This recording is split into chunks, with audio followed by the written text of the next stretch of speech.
Have I got any experience of suicidal thoughts, and do I know anybody?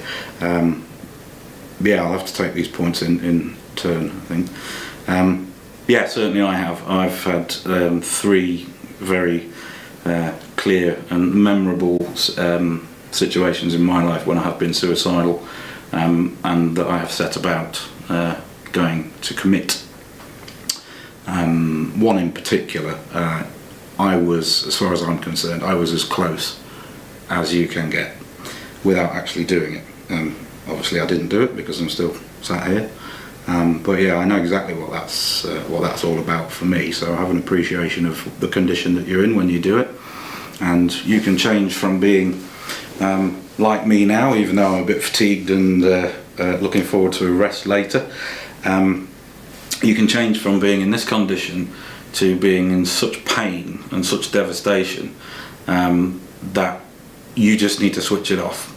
And I could compare that to physical health again, because you know, if you really hurt yourself, you may know this, but sometimes when people really hurt themselves that badly, they say, oh, just end it with physical pain. I offer that it's the same with mental, that it just gets that bad that it needs to be switched off, which is a conflict, because your mind is designed to keep you alive. You wouldn't think that your mind could make sense of a situation and go, you know what we should do? We should end it, because that will stop the pain. It's a conflict, but it's very real.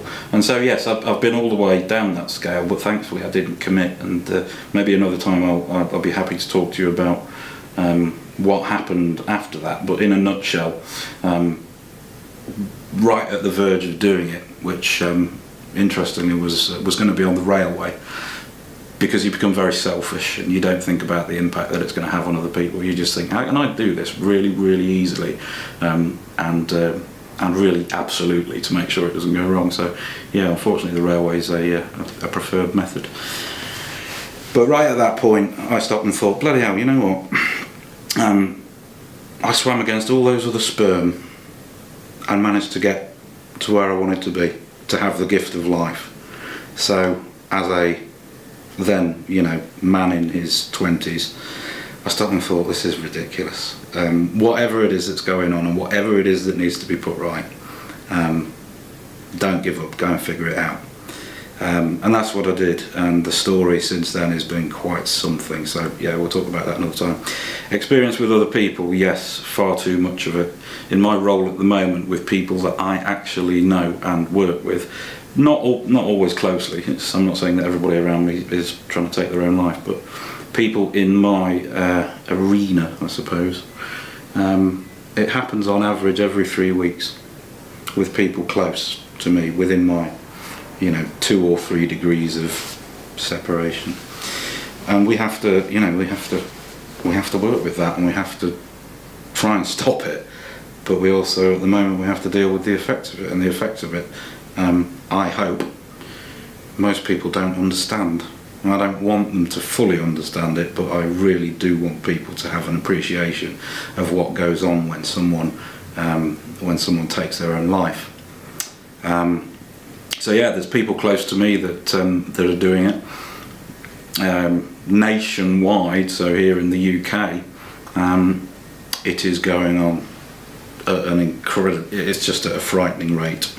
I can talk about construction specifically, actually, because statistically, a construction worker takes their life. An individual is lost every day.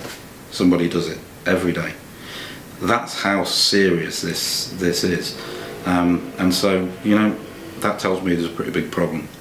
I understand that those people who, God bless them, go through with it.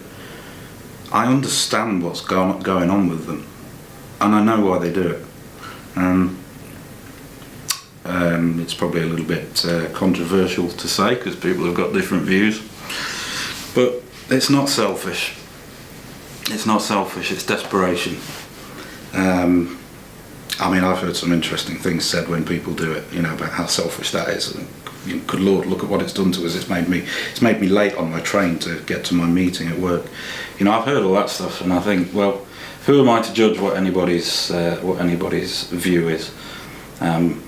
But yeah, it can be really difficult to deal with, because I'll tell you what, you know, when you're at the point of doing that, yeah, it's as serious as it gets.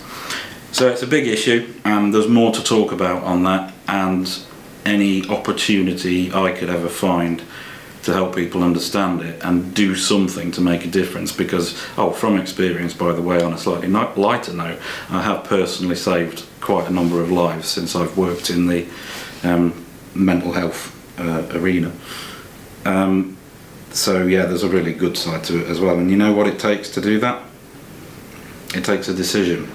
It takes me deciding that, you know what, for the next 10 minutes I'm not going to go and lose myself in work or lose myself in whatever.